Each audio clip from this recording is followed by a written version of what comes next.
Hola, ¿cómo están? Muy buenas noches. Bienvenidos a 7.000 millones, el periodístico internacional de la televisión pública. Hoy con un programa especial en el que vamos a estar compartiendo con ustedes dos entrevistas que hicimos en el living de 7.000 millones. Una de ellas con la organización médico-humanitaria Médicos Sin Fronteras. Solemos compartir con ustedes, tanto en 7.000 millones como en InfoTNU, material de esta organización. Hoy la vamos a conocer un poco más en profundidad. Vamos a saber más sobre las misiones que tienen, no solo muy lejos, como la del Mediterráneo, de la que ya hemos hablado, sino también las misiones que tienen en nuestra región, por ejemplo en Venezuela. Ese es uno de los temas que vamos a tener hoy en 7.000 millones. También vamos a compartir con ustedes una entrevista con la analista internacional Susana Mangana, que nos estuvo hablando de Azerbaiyán. Ella viajó a este país que tiene un vínculo más cercano de lo que creemos con Uruguay, sobre todo desde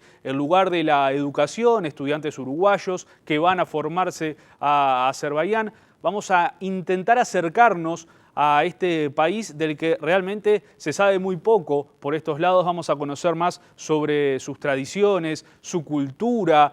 Vamos a conocer a Azerbaiyán para que ustedes también puedan incluirlo como un destino turístico, porque es un país que tiene mucho para conocer, así que vamos a estar hablando con Susana sobre Azerbaiyán. Esos son los dos temas: Médicos Sin Fronteras, lo conoceremos más en profundidad, y Azerbaiyán. Nos vamos a acercar a estos dos tópicos. Y para empezar, vamos a compartir la entrevista que hicimos con Josefina Martorell, la directora general de Médicos Sin Fronteras en América del Sur, quien nos contó sobre la organización, sobre su historia, sobre los trabajos que están haciendo, y quizás si ustedes quieren sumarse no solo a colaborar, sino a trabajar con ellos, también hablamos sobre lo que se debe hacer para llegar a la organización Médicos Sin Fronteras. Es un proceso muy largo, pero necesariamente largo, y quizá usted que está del otro lado de la pantalla se interesa en estos temas, en ayudar a personas tanto en la región como en otros lugares más lejanos, por ejemplo África. Vamos a compartir la entrevista que realizamos en el living de 7.000 millones con Josefina Martorell.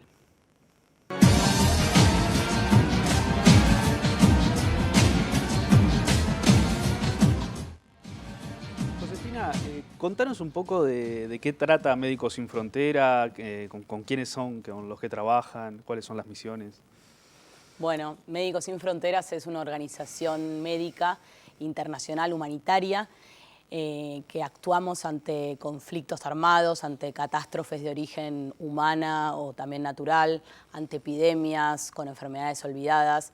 Y bueno, lo hacemos siempre sin distinción de ideología, de religión, de género, de nada, digamos.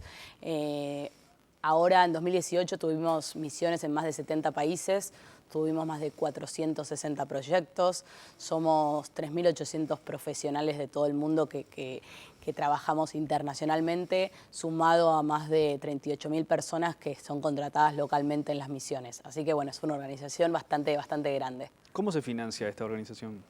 Bueno, eso es una muy buena pregunta y la verdad que es súper importante también, porque la organización se financia en más de un 97% con fondos, aportes privados, o sea, eso no de estados, no de gobiernos. Entonces eso hace que seamos independientes, que podamos prestar nuestra atención de manera totalmente independiente, decidiendo dónde actuar, cómo actuar, por cuánto tiempo actuar, sin que nadie nos marque esa agenda, ¿no? Y esa independencia a veces se hace difícil actuar en algunos países donde quizá los gobiernos no están tan interesados con que ustedes estén ahí. Sí, a veces se hace un poquito más difícil, pero de hecho siempre trabajamos también con los gobiernos como para que nos acepten, para que entiendan nuestro trabajo, y no solo con los gobiernos, digamos, nacionales, también con las autoridades locales en cada país y también con los distintos bandos. Nosotros tratamos de siempre hablar con todas las personas involucradas en nuestros proyectos, porque como la base de nuestro trabajo es la confianza de la población, el que confíen en nuestro trabajo, en que sepan que estamos ahí para realmente atender a las personas más vulnerables. También se apoyan con otras organizaciones, ¿no? ¿Hacen trabajos en conjunto? Sí, nosotros trabajamos de forma coordinada, pero trabajamos de forma independiente, o sea, más allá de la coordinación que es importante, o sea, la ayuda humanitaria es importante que se haga de forma coordinada para que sea más eficiente, para que no se pierdan recursos, digamos, pero la organización Médicos Sin Fronteras trabaja de manera totalmente independiente y no es parte de ningún otro sistema como el sistema de Naciones Unidas. No trabajamos para ellos, pero sí trabajamos de forma coordinada, por supuesto. ¿Cómo es enfrentarse a un monstruo como puede ser la Unión Europea o los gobiernos europeos, por ejemplo, con lo que les pasa en el Mediterráneo, ¿no? Que les toman los barcos, no les permiten que ayuden a las personas? Es brava esa lucha, ¿no? Sí, es brava bueno, y nuestro paso que hicimos hace 2 años fue dejar de aceptar fondos de la Unión Europea. La Unión Europea financiaba de alguna manera a Médicos Sin Fronteras, a proyectos específicos que teníamos en algunas partes del mundo. Entonces, ante la política de la Unión Europea contra la migración, digamos, Médicos Sin Fronteras dejó de aceptar esos fondos. Y bueno, y sí, ahora estamos intentando hacer actividades como para que estamos en el Mediterráneo ahora con un barco que se llama en inglés el Ocean Viking. Estamos rescatando personas que naufragan todos los días y estamos supliendo una función que deberían hacer los gobiernos europeos y no la están haciendo. No se están cumpliendo las leyes marítimas de derecho internacional. Cuando las personas naufragan, tienen que ser llevadas a puerto seguro y desde la Unión Europea y sobre todo en conjunto con las autoridades, la Guardia Costera Libia, devuelven a las personas a Libia, que es desde donde ellos están huyendo. Y nosotros decimos y sabemos, porque lo vivimos en terreno, que Libia no es un puerto seguro, entonces nos negamos a retornar a las personas a Libia. ¿Cómo es el trato además con las personas de Europa, ¿no? Porque los gobiernos evidentemente los tienen en lucha, pero la gente quizá es distinto, o sea, es más receptiva, entienden cuál es la misión que ustedes están llevando adelante. Sí, por supuesto, o sea, Médicos Sin Fronteras fue creada por médicos y periodistas franceses hace casi 50 años, entonces en Europa se nos conoce mucho a esta organización y saben lo que hacemos, pero también hay una realidad que los gobiernos están usando, están criminalizando a la ayuda humanitaria y eso también lo están moviendo mucho en las noticias, entonces a veces se confunde un poco y la gente duda y ya no confía tanto o pregunta, pero obviamente nosotros siempre intentamos trabajar también con la gente, no solamente a quienes ayudamos, sino a esas personas quienes proveen los fondos, explicarle lo que hacemos y por qué es importante que estemos ahí. Por acá llega mucha información de Médicos Sin Fronteras por las misiones en el Mediterráneo, que quizás son de las más críticas, pero acá en la región también hay misiones de la organización. Sí. Sí, acá en la región, digamos en el continente sudamericano, voy a decir, tenemos misión en Venezuela y en Colombia y ahora también en la frontera de Brasil con Venezuela. Estamos en Venezuela desde el año 2015 con diversos proyectos, o sea, proyectos tanto en Caracas, que hacemos sobre todo salud mental y salud sexual y reproductiva, pero también estamos en la frontera con Colombia con los migrantes que pasan hacia Colombia, algunos que van y vuelven y otros que van directamente hacia Colombia o hacia otros países más para este lado, digamos, más para el sur. Y después también tenemos proyectos en la frontera con Brasil, hay como un regreso de la malaria que ya se había extinguido, digamos, pero ha regresado en ciertas regiones de Venezuela, entonces estamos trabajando con eso también. ¿Y aquí en la región el trato de los gobiernos cómo es? Bueno, depende qué gobierno, ¿no? Hay algunos que son más amigables que otros. Nosotros intentamos no ser, o sea, hacer el trabajo humanitario, obviamente que no te voy a decir que somos una organización apolítica, pero somos apartidaria, por supuesto, porque nosotros somos una organización humanitaria ante todo y no somos para nada analistas políticos. Nosotros tratamos de ayudar a las personas más vulnerables, de aliviar su sufrimiento y tratamos a veces, más allá de que hacemos actividades de abogacía y de tratar de trabajar con los gobiernos para poner en agenda algunos temas que nos parecen importantes, intentamos alejarnos de toda la parte política, del análisis político, del porqué, digamos. ¿Cómo se prepara una persona para trabajar en Médicos Sin Fronteras? Porque seguramente las cosas que se ven en el campo son muy fuertes muchas veces. Sí, de una manera uno se prepara también estudiando, digamos, porque somos todos profesionales que vamos con la organización, entonces hay una parte que es la parte más técnica, que te preparás habiendo estudiado, teniendo una carrera terciaria, universitaria, teniendo algunos años de experiencia que te dan ya como esa comodidad de saber que la parte laboral la estás haciendo bien, estás cumpliendo bien tus funciones, y después toda la otra parte como de la vida, ¿no? Porque Es una realidad que cuando uno se va de misión, tal vez por 6 meses, por 9, por un año, tu trabajo y tu vida es todo lo mismo, ¿no? Entonces, yo creo que ahí no hay tanta preparación, sí te van contando, obviamente antes hay un curso preparación que te cuentan lo que es Médicos Sin Fronteras, que te informan, que las diferentes áreas te explican qué es lo que vas a estar a hacer y qué es lo que estás viviendo, lo que podés vivir, pero después la experiencia, ¿no? Entonces, mi primera misión, seguramente los primeros días, y me lo acuerdo, las primeras semanas fueron mucho más difíciles que la última misión, ¿no? Que ya entendía como un poco de contexto. Más allá de que los contextos son todos diferentes, también en esta parte del mundo a veces decimos África y como si fuese todo lo mismo, el mismo país, y son contextos muy diferentes. Pero bueno, pero ya empezás a entender cómo es esa dinámica entre el equipo, eso, el terminar de trabajar y te vas a tu casa y estás de nuevo con tus compañeros de trabajo. Y bueno, todo eso sí, lleva un tiempo a acostumbrarse, digamos. Los voluntarios de acá, de esta región, no tienen por qué trabajar solo en las misiones aquí en la región, también van a la zona del Mediterráneo, África. Sí, sí, por supuesto. Uno cuando dice que sí, o sea, cuando después de un proceso que la verdad que es largo para entrar a Médicos Sin Fronteras y a mí, por ejemplo, me ofrecieron entrar a la organización, primero no te dicen a dónde te van a mandar, digamos, y después, por ejemplo, yo todas las misiones que hice fueron en África y la verdad que nunca trabajé en Latinoamérica, digamos, con la organización. Hay otros que sí, que de repente su primera misión es en México y después se van a Congo y después se van a Bangladesh. Pero no, depende más bien del perfil que se necesite en cada lugar, en cada momento. ¿Qué tipo de profesionales buscan? Porque uno dice Médicos Sin Fronteras y piensa en la parte médica, pero va mucho más allá de eso. Claro, yo soy licenciada en Economía, así que bueno, empezando por mí, digamos, se buscan diversos perfiles y tal vez el nombre, yo pensaba lo mismo, yo decía, bueno, me encanta esta organización, pero no estudié medicina, así que no puedo. Y bueno, después me enteré que sí, porque buscamos, bueno, licenciados en economía, en administración de empresas, en recursos humanos, logistas. Logista es un perfil que es como que, ¿qué es un logista? Claro. Es todo. Por ejemplo, las personas que hacen producción en la tele, en publicidad, puede ser logista. Es la persona que hace que las cosas pasen. O sea, tenemos medicamentos, capaz un cargamento de medicamentos que llega en avión a la capital y los tenés que llevar a un proyecto. Bueno, el logista hace que este avión llegue a la capital, que haya un camión esperándolo y, bueno, o sea, producción sería. Claro. Después tenemos gente que nos ayuda a construir las tiendas de campaña o mismo los hospitales.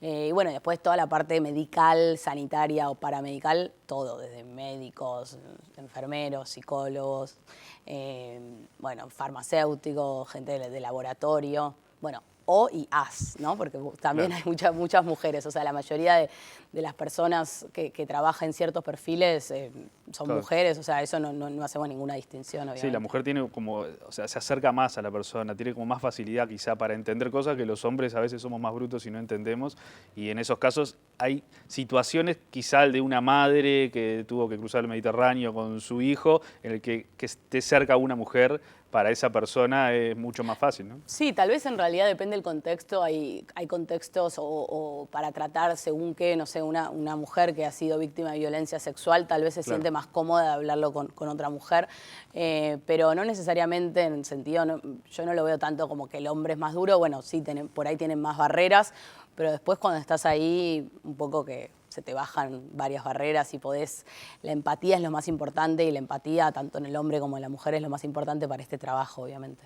O sea, uno entra a la organización siendo una persona, pero después que está ahí adentro conoce otro mundo, ¿no? Y se conoce a sí mismo seguramente también. Sí, te conoces igual. A ver, yo siento que sigo siendo la misma persona, solamente que conocí otras realidades que me hicieron entender que tal vez que la pequeña realidad, el raviol que uno vive, no es lo que vive el resto del mundo y empezás a agradecer mucho más la suerte que te tocó en haber nacido en según qué lugar, ¿no? Entonces, realmente por eso es que siempre trato de que la gente entienda que nosotros somos afortunados, ¿no? Como que, y que hay gente que tuvo bueno, nació por ahí en la República Democrática de Congo en medio de un ébola. Y creo que nos tenemos que, o sea, es nuestra obligación, es nuestra responsabilidad como seres humanos poder ayudar a esa gente, ¿no? Como que poder hacer algo para que, tiene que cambiar toda otra realidad, ¿no? Pero desde nuestro lugar hacer algo.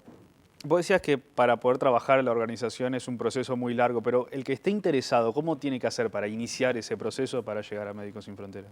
Bueno, lo más fácil, y esto seguramente muchos estudiantes estén mirando y por eso le voy a hablar a ellos y a ellas, Sí. Que es entrar a la página web, que es www.msf.org.uy. Ahí hay una sección que es Trabaja, y en Trabaja después dice En el terreno, y ahí están todos los perfiles que estamos buscando, que ahí van a ver que son millones de perfiles, o no millones, pero muchos perfiles, sí. Y también están los requisitos, ¿no? Lo que te decía es título terciario universitario, pero también experiencia relevante de 2 años, y una cosa muy importante que es como el cuello de botella que nos pasa realmente en Sudamérica y es lamentablemente pasa así, es que también pedimos que hablen inglés, claro. Que hay gente que sí habla, y también francés. Y bueno, no para todos los perfiles y según cuándo el tema del francés se puede flexibilizar, pero seguro que se hable en 2 idiomas, o sea, español e inglés, e idealmente también francés. En el caso de esos voluntarios, ¿es remunerado o cómo es el vínculo? Sí, me olvidé entonces de lo último que se relaciona con eso. Un compromiso mínimo de 12 meses se pide, y más allá de que somos voluntarios, o sea, porque hacemos esto de manera voluntaria, con un espíritu de voluntariado, se nos paga un sueldo que es bastante modesto, pero que nos permite vivir. Entonces, pero también porque queremos que haya profesionales que, claro, se vayan y que se comprometan con la organización y que puedan crecer con la organización, y eso no se puede hacer si no se le paga nada, ¿no? Claro. Josefina, muchas gracias por estar hoy con nosotros explicándonos un poco más. Nosotros solemos hablar mucho de la organización y compartir sus materiales, por eso está bueno que hoy estés acá y le puedas contar a la gente, un poco más en profundidad de qué trata Médicos Sin Fronteras. Sí, bueno, la verdad que mil gracias también por recibirme y por difundir nuestra labor. Es muy importante para nosotros que la gente en Uruguay conozca lo que hacemos, que nos pueda apoyar, como dije, que nos apoye tanto que la gente que se quiera ir a terreno, como quienes quieran aportar económicamente, como quienes quieran difundir nuestro mensaje a través de las redes, siempre sirve. Así que bueno, te agradezco muchísimo a vos. Bueno, y justamente los vamos a dejar con el spot de Médicos Sin Fronteras para todos aquellos que quieran colaborar con la organización.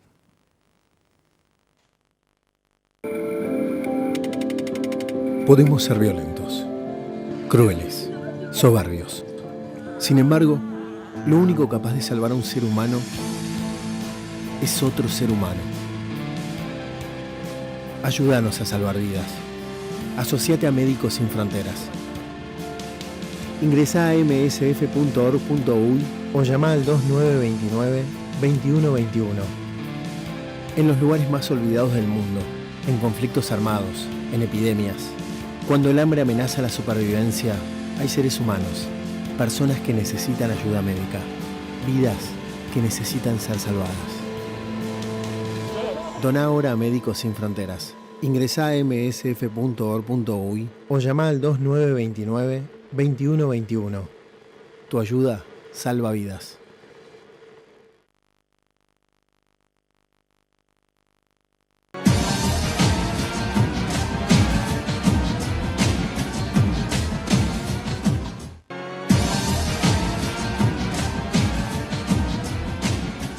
Segundo bloque de 7.000 millones por la pantalla de Televisión Nacional, hoy en un programa especial donde estamos compartiendo con ustedes 2 entrevistas que realizamos en nuestro link. En el primer bloque estuvimos viendo lo que hablamos con Josefina Martorell, la directora general de la organización médico-humanitaria Médicos Sin Fronteras en América del Sur. Nos contó sobre esta organización y ojalá se hayan interesado en colaborar. Compartimos el spot para todos aquellos que quieran colaborar económicamente, pero también quienes tengan interés por trabajar en Médicos Sin Fronteras ahora saben cómo hacerlo. En este segundo bloque vamos a compartir una entrevista con Susana Mangana, nuestra analista internacional, con quien estuvimos hablando sobre Azerbaiyán. Vamos a conocer un poco más de este país, sus tradiciones, su cultura, estudiantes uruguayos que van a prepararse a Azerbaiyán y también el destino turístico que tenemos en este país. Cuando llega la hora de pedir vacaciones, nadie piensa en ir a Azerbaiyán,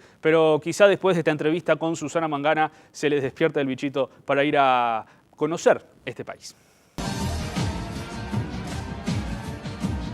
Susana, hablemos de Azerbaiyán. ¿Dónde se ubica geográficamente y cómo fue tu experiencia en este nuevo viaje que hiciste a este país? Bueno, Azerbaiyán normalmente lo ubicamos en lo que conocemos como Eurasia, pero también a veces en algunos textos, sobre todo en Internet y en algunos mapas, podemos encontrarlo dentro del conjunto de naciones que nucleadas forman eso que llamamos Asia Central. Es decir, es un país que está con un balcón, digamos, un pie en el mar Caspio, un mar encerrado, muy próximo a Turquía, también a Rusia, comparte fronteras terrestres también con Georgia, un país netamente cristiano, pero yo diría que es Eurasia, eso es en cuanto a locación geográfica. ¿Cómo fue tu experiencia ahora? Es la tercera vez que vas a Azerbaiyán, Claro, ¿no? es la tercera vez que visito el país y realmente esta fue una visita también oficial, puesto que tenía una agenda de trabajo y de contactos con líderes religiosos de las distintas comunidades religiosas que allí habitan en la República de Azerbaiyán, que es una república de 10 millones de habitantes, la inmensa mayoría practica el Islam, pero déjame decirte que es de una manera mucho más amigable y mucho más amistosa con lo que llamamos el acervo cultural occidental, es decir, ellos no intentan imponer el Islam a otros, como sí vemos que ocurre, por ejemplo, con militantes de la fe del Islam provenientes de otros países que tienen esa incapacidad de hablar de división de poderes entre religión y Estado y, sin embargo, Azerbaiyán es una república laica desde hace muchísimo tiempo. Recordemos que tuvo dos procesos de independencia. Primero, del 17, tras lo que fue el final del Imperio ruso, hasta el 20, cuando es la invasión soviética a Azerbaiyán, y después ya definitivamente y hasta la fecha actual, en 1991. Metámonos un poco más en la profundidad de ese vínculo religioso, ¿no? de varias religiones en un mismo país y a matar el cuco del Islam, ¿no? Que lo hablábamos antes, de que Sí. se lo vincula mucho con Irán y con Arabia Saudita, un Islam más rígido. Sí, yo hablo mucho del paradigma de los dos demonios. Si uno realmente está atento a la prensa internacional, todavía tenemos ese paradigma y una narrativa que nos habla de una amenaza proveniente del mundo musulmán y con dos exponentes claros y que los dos se tocan la mano en su ortodoxia, pero sobre todo en su rigidez y en la incapacidad también incluso de escuchar a sus pueblos que les piden una liberalización política y también avanzar hacia una modernidad donde la religión pase a un plano íntimo. Me refiero a la República Islámica de Irán como capitán del bloque chií y me refiero al Reino de Arabia Saudí como el que capitanea o comanda al grupo o al bando de los suníes. Pero nos olvidamos que hay millones de personas que practican su fe de una manera mucho más tranquila, de una manera mucho más apacible e intimista, por ejemplo, en Azerbaiyán, pero también en Kazajstán, en Uzbekistán, que además son parte de lo que fue la mítica ruta de la seda, que ahora la asociamos con China, pero China lo que hace es capitalizar esos vínculos históricos que ha habido desde hace mucho tiempo y proyectar una serie de redes de carreteras y ferroviarias en esa ruta de la seda, que es un proyecto fantástico en cuanto al transporte, ¿verdad?, para acortar distancias, pero también abaratar los fletes, con lo cual es algo que ya existía en tiempos, si se quiere, del legendario Marco Polo, y tenemos ahí un Azerbaiyán y ese mar Caspio que fue tierra de cristianos, los albano-oudín, no de la Albania balcánica que hoy conocemos en la Europa del Este, sino que era la Albania de los Cárpatos, y tenemos ahí una comunidad muy antigua de cristianos que todavía hablan el idioma, entre ellos la liturgia se hace en el idioma oudín, y después también tenemos a 30.000 judíos, por ejemplo, que residen allí en Azerbaiyán, que son los judíos de la montaña, es decir, ni son sefardíes ni tampoco son estrictamente askenazí, pero son lo que ellos llaman los judíos de la montaña, son étnicamente pertenecen allí al mar Caspio y a la zona de Eurasia, y hay una convivencia muy buena. Yo pude ver entonces que los judíos, los líderes con los que me reuní, me manifestaban que desde siempre han vivido de esa manera y que el país tiene una voluntad de acoplarse al mundo moderno, sin olvidar digamos, sus raíces, sus diversas religiosidades allí presentes, porque también recordemos que en la antigüedad allí estaban los zoroastrianos, antes de la llegada de Jesucristo inclusive. Decimos que los tres reyes magos probablemente eran magos de Oriente, pero eran magos zoroastrianos, porque traían elementos de los zoroastrianos para regalar al niño Jesús, incienso, mirra, oro. Es decir, los zoroastrianos son aquellos que respetan muchísimo la naturaleza, no quieren contaminar los cuatro elementos, la tierra, el aire, el fuego, el agua, y tienen a ese Dios que es Ahura Mazda, que tiene esa máxima de pensar bien, hablar bien y actuar actuar bien, ¿eh? Entonces tenemos ahí una presencia de una cultura muy antigua, también monoteísta, y yo creo que es importante conocer esa diversidad cultural, sobre todo para un país como Uruguay, que ha sido muy multicultural siempre, pero que quizás antes hubo un afán, un intento de homogeneizar a esta sociedad, y hoy sí hay un proyecto de reconocer la importancia y la riqueza que nos aportan las diversas culturas, y dentro de culturas hablamos de religiosidades, etnias, lenguas, y yo creo que eso es digamos, es una apuesta interesante, abrirnos a otros mercados, a otros destinos. Eso mismo, ¿qué país cultural, qué tradiciones podemos encontrar las más atractivas, las más importantes de Azerbaiyán? Bueno, yo he viajado ya también con un grupo de uruguayos que pudo disfrutar de las bellezas naturales del país, pero amén de eso, que encontramos lugares bonitos en todos los países y siempre hay algo para rescatar de la historia de cada país al que visitemos. A mí me parece muy interesante su gastronomía. El idioma que hablan allí, el azerbaiyano o el azerí, como me gusta a mí decirles, es un idioma de los que se consideran lenguas túrquicas. No es exactamente el turco, pero tiene una raíz que imbrica muy bien con la lengua turca, por eso se entienden bien entre turcos y azerbaiyanos, entonces unos pueden entender a los otros, pero son una mezcla entre lo persa y lo turco. ¿Por qué? Porque también estuvo allí el imperio persa de los sasánidas, por ejemplo, o los selyúcidas, entonces estuvieron bajo dominación persa en la antigüedad, con lo cual hay una mezcla en cuanto a su riqueza arquitectónica, cultural, pero también la gastronomía. La gastronomía es muy interesante, comen muchísimo cordero, que es algo a tener en cuenta, por ejemplo, para el sector cárnico aquí en Uruguay. Por ahora Uruguay lo que está comprando a ese país es sobre todo petróleo, es el quinto proveedor de petróleo, tengo entendido, para el Uruguay, pero me parece que hay que buscar la complementariedad en otros productos. Pero como destino turístico, que supongo que es lo que tú me preguntabas, creo que se pueden marcar en una visita, por ejemplo, a Turquía, una escala larga, por ejemplo, en Estambul, y después desde allí es muy fácil llegar simplemente 2 horas a Bakú, la capital de Azerbaiyán hoy. Veíamos en las imágenes una mezcla de edificios antiguos, Sí, muy importantes también, con grandes rascacielos y estructuras muy modernas. ¿Cómo se da esa fusión en la ciudad? claro, hay una voluntad de justamente insertarse en el mundo occidental, de alejarse, de despegarse de lo que fue el influjo de la Unión Soviética, no así de Rusia, con quien mantienen un vínculo político y también comercial muy sólido, igual que con Turquía. Son dos socios vitales y capitales para la República de Azerbaiyán, pero me parece que realmente quieren desmarcarse de esa tutela soviética, y ahí vemos cómo respetan su historia con, por ejemplo, un lugar icónico como es la Torre de la Doncella, que está la leyenda de que seguramente era una doncella encerrada por su padre, pero lo más probable es que fue un lugar de refugio en caso de ataque, de invasión. Podían acudir allí las personas más débiles de la sociedad, los ancianos, las mujeres y los niños, y eso está bastante probado que tiene que haber sido así, con una cercanía muy importante al mar Caspio. Pero tenemos también el centro de convenciones de Haydar Aliyev, que es un centro de convenciones hiper mega moderno que fue producto del diseño de una arquitecta emblemática como supo ser la iraquí británica Zaha Hadid.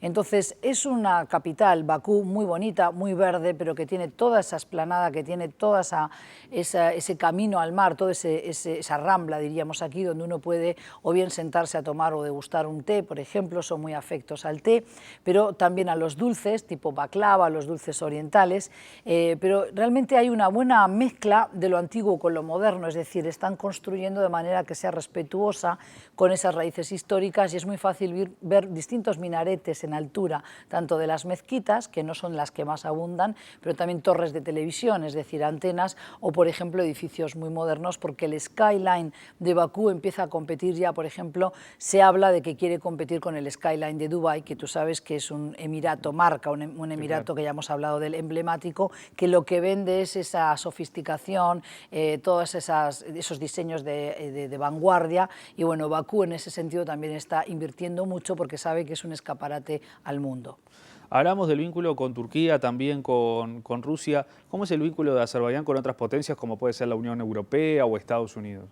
Bueno, yo entiendo que tiene muy buenas relaciones, tanto con Estados Unidos como también con Israel. Allí habitan, como dije, por ejemplo, 30.000 judíos, pero es que además tienen acuerdos comerciales muy interesantes, y vemos que tienen una vocación de apartarse de discursos demagogos de otros países que hacen gala o defensa de ser los espadachines del Islam. Y lo marco este punto porque me parece que en Occidente seguimos a vueltas con la rispidez en la relación entre Occidente judío-cristiano y el Oriente musulmán, y sin embargo dejamos de lado a otros países como puede ser también Uzbekistán, no solo el caso de Azerbaiyán, pero claramente Azerbaiyán, si bien la mayoría de sus habitantes practica el Islam, quiere preservar esa buena relación tanto con Estados Unidos como las principales naciones de la Unión Europea. Cuando estuvimos allí, en el mes de julio, pudimos asistir a la apertura de los festivales de la Olimpiada para los jóvenes europeos, con lo cual todos los países de la Unión Europea estaban allí representados y algunos más, Suiza, por ejemplo, también. Entonces es muy interesante cómo ellos siguen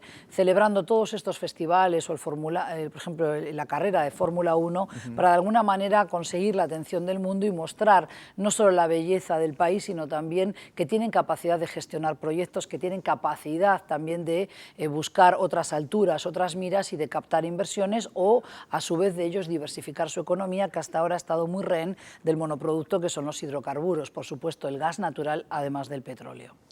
Con Dubái tenemos un caso en el que hubo un crecimiento muy rápido de un país, de una nación, de una ciudad. Lo mismo pasa con Qatar, donde, por ejemplo, para el Mundial se va a jugar en una sede que se está haciendo un estadio en una ciudad que todavía no existe y se va a construir una ciudad de cero.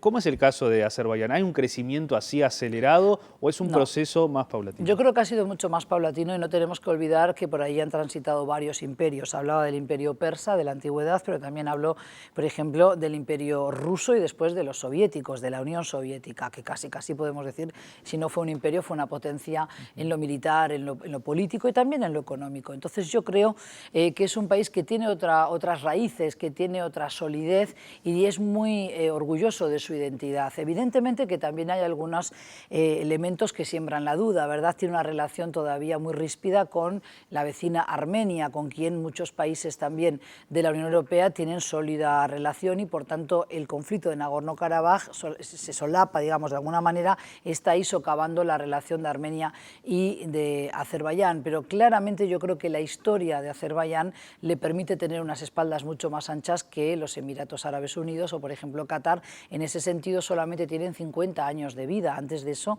era prácticamente ruta de caravanas en el desierto, mientras que Azerbaiyán estamos hablando de que su primera independencia, y fue la primera república democrática musulmana que hubo en el mundo, fue en 1918, a partir de lo que fue la caída, la muerte o el final del Imperio ruso.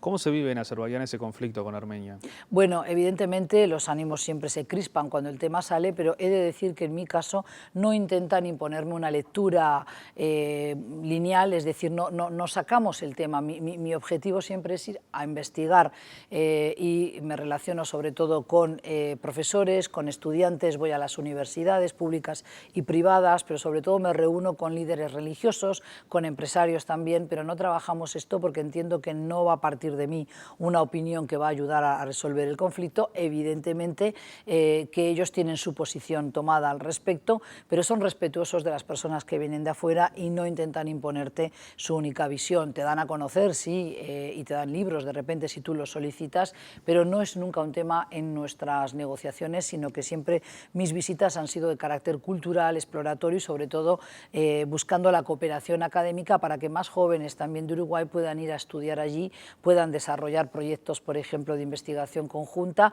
o incluso formarse a través de alguno de los numerosos másteres que tienen, programas de doctorado también, pero sobre todo algún tipo de posgrado en una universidad donde además he estado ya varias veces y tiene, además de buenas instalaciones, Maxi, tiene enseñanza e instrucción en inglés como es ADA, que antes era la Academia Diplomática y ahora es una universidad en toda regla. Y creo que esto es una ventana de oportunidades para jóvenes uruguayos que quieren explorar otras latitudes y que además es interesante porque, como tú decías, está muy cerca de Turquía y hoy existe, por ejemplo, un consulado general de Uruguay allí, con lo cual me parece que es de alguna manera afianzar la presencia diplomática también de Uruguay en una región que nos sigue siendo inmensamente desconocida.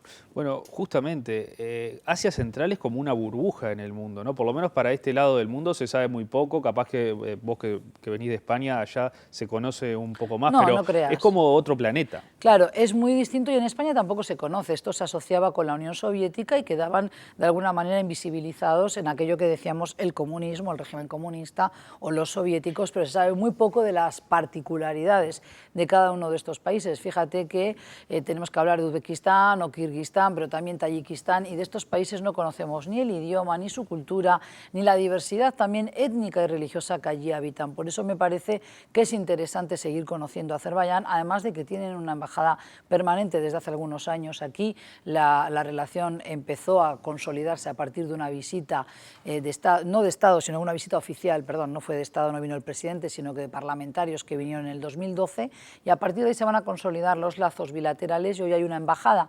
permanente de la República de Azerbaiyán aquí en Uruguay, pero no se ha aplicado el principio de reciprocidad, es decir, no se han abierto todavía oficinas en Bakú, pero sin embargo tienen, por ejemplo, a Sartech, que es una agencia nacional de noticias que tiene un servicio excelente en castellano.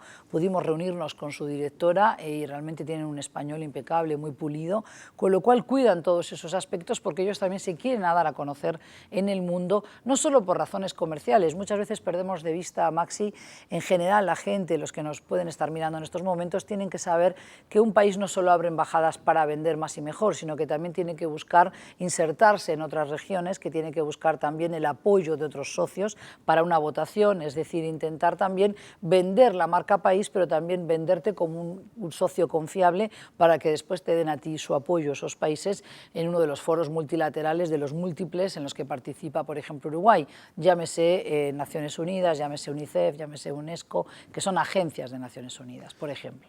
Aquí en la región, además de tener embajada en Uruguay, ¿hay algún otro país que tenga Sí, un en vínculo Argentina así? Sí. tenemos una muy cerca y tenemos una excelente relación también con el embajador allí, Aslanov, en Buenos Aires, con lo cual el vínculo es permanente.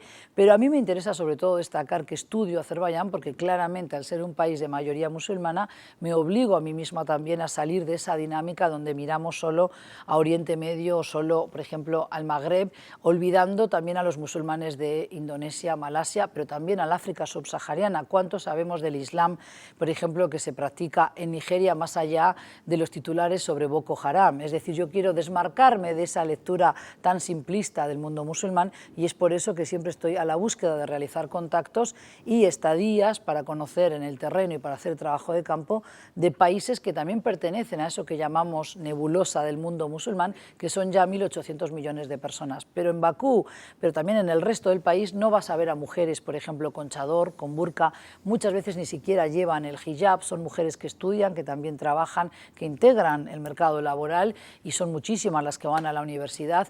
Pude dictar conferencias ante universitarios que tenían preguntas muy bien preparadas acerca de la actualidad y del momento y la coyuntura en la región, pero también en Uruguay. Querían saber cosas como, por ejemplo, si Uruguay siempre había sido tan liberal en el cono sur, desde cuándo había empezado a implementar ese tipo de políticas que lo desmarcaban de sus vecinos aquí en la región, es decir, habían hecho sus deberes, habían estudiado la historia de Uruguay, también la política. Entonces, a mí me parece que es un país más que tenemos que aprender a conocer y que yo creo que es interesante incluso como destino turístico. Como digo, por supuesto, también no desconozco que habría que viajar a Georgia o que hay que viajar también a Armenia. Hay un colectivo muy robusto armenio que seguramente pueda facilitar, por ejemplo, los contactos para organizar también viajes culturales o turísticos a la vecina Armenia, pero eso no soslaya o no desmerece el hecho de que también hay bellezas para descubrir y una riqueza, como dije antes, gastronómica y un trato de su gente muy, muy amable, muy afable para el viajero, sin duda, en Azerbaiyán.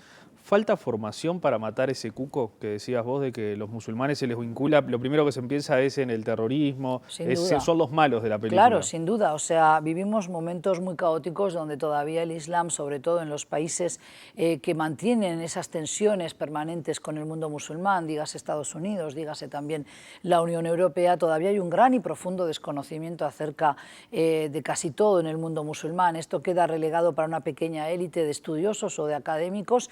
Por supuesto que después la prensa viene a cubrir esos vacíos con reportajes, pero muchas veces vemos que incluso si no se peca de islamofobia, el relato sale tergiversado, porque se eligen calificativos, hay un prejuicio ya de base que predispone tanto al que escribe la noticia como también al lector para volcarse siempre a aspectos negativos de la cultura del mundo musulmán, como si solo el machismo fuera algo inherente al Islam y no a otras culturas también conservadoras. Te doy un ejemplo.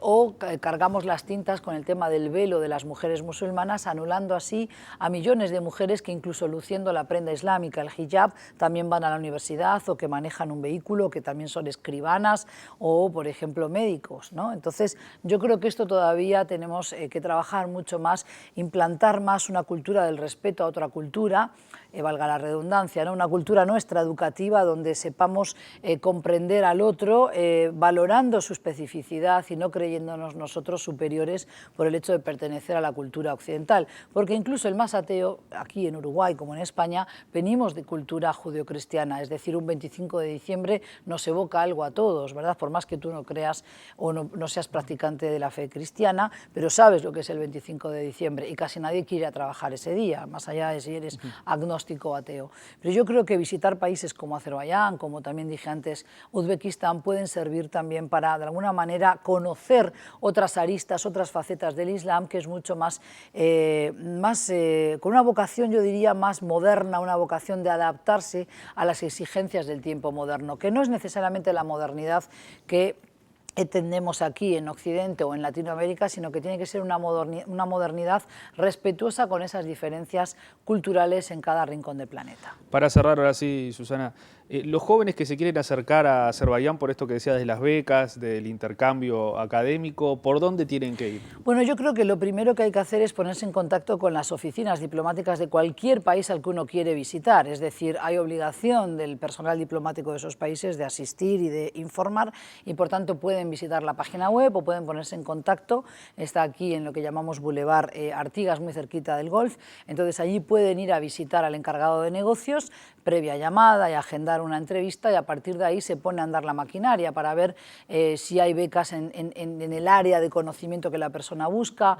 o si, por ejemplo, ya tiene detectado algún programa de máster o de posgrado que le interesa, hay que ver entonces cuál es el costo, si hay alguna beca, por ejemplo, para los extranjeros o hay algún convenio firmado ya entre Uruguay y la República de Azerbaiyán. Si no fuera suficiente la información que le brindan en la embajada aquí, seguramente le van a poder poner en contacto con la embajada de Buenos Aires, que tiene otro tipo de robustez y con más funcionarios trabajando allí, pero evidentemente están en contacto y le van a facilitar esa información. Y por supuesto pueden contactarme a mí en la Universidad Católica, es sumamente sencillo encontrarme, una simple llamada y pueden agendar una entrevista y les voy a poder informar para que también más jóvenes puedan ir a estudiar allí. Yo ya he conseguido que algunos jóvenes cercanos a mí, mis estudiantes, puedan ir a visitar el país y han vuelto muy contentos. Todavía no me he reunido con ellos porque hace escasamente una semana que regresaron, pero sé que estaban muy gratamente impresionados con el país. Susana, muchísimas gracias por acercarnos hoy a Azerbaiyán. Gracias a ti por habernos abierto esta oportunidad.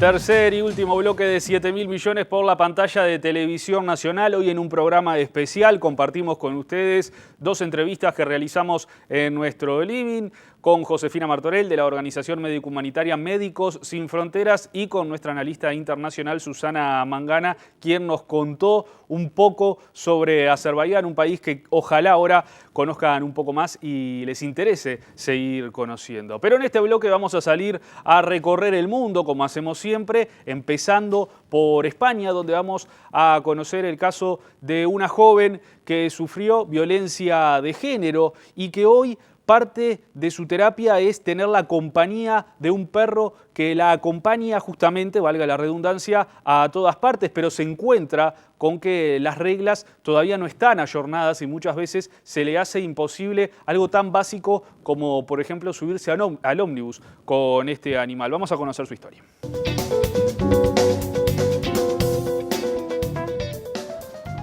Es su fiel compañero desde hace unos meses. Rex le aporta a Estefanía justo lo que le han robado. Me da una seguridad que antes no tenía. porque Estefanía sufrió durante 3 años palizas y malos tratos psicológicos por parte de su pareja. Me dejó secuelas, o sea, secuelas psicológicas. Pero Estefanía se encuentra cada día con este problema. Media vuelta y a caminar. Así tiene que ir a todas partes y tiene que ir con Rex. Por ejemplo, al gimnasio. ¿Para qué cogía al perro? Para tenerlo en casa y si me encuentro a mí es maltratador en el bus. Tarda más de 1 hora, pero para ella es fundamental tenerlo siempre cerca. A mí me da mucha tranquilidad que Rex esté esperando en la puerta. Cada vez hay más perros de asistencia y terapia para mujeres maltratadas o amenazadas, pero la legislación todavía no está adaptada. El Ayuntamiento de Vigo ha reconocido esta carencia y se compromete a rectificarla. No nos vamos muy lejos porque vamos a llegar a Francia para ver una competencia de esquilado de ovejas en todas sus categorías, desde tijera hasta máquina.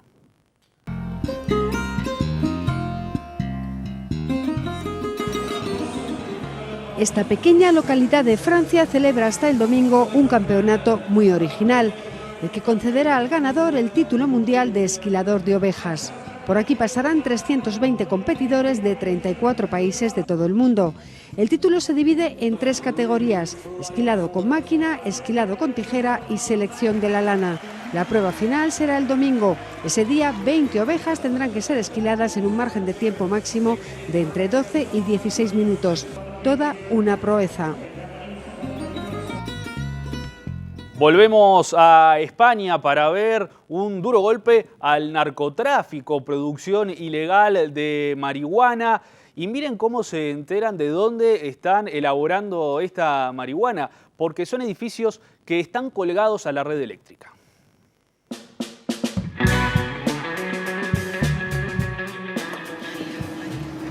Acompañamos a la policía en una operación especial contra uno de los negocios ilegales más rentables últimamente en Almería. Les hablamos de las plantaciones interiores de marihuana.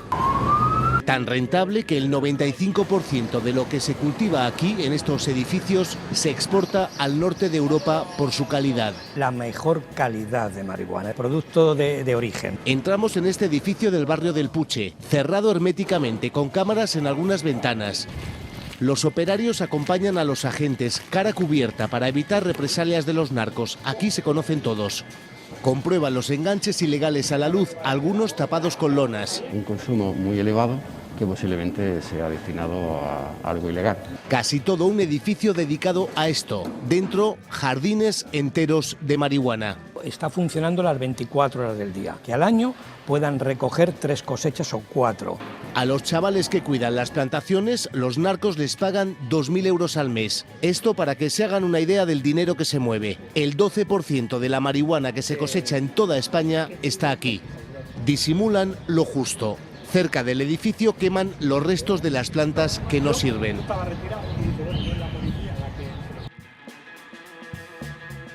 Llegamos al final de este programa de 7.000 millones. Les recordamos que la repetición es el domingo a las 11:30 de la mañana y que nos vamos a estar encontrando el próximo lunes a las 20:30. También pueden ver la repetición de 7.000 millones, no solo de este programa, sino de todos los programas de las 4 temporadas de 7.000 millones en el canal de YouTube de Televisión Nacional y en la videoteca de TNU.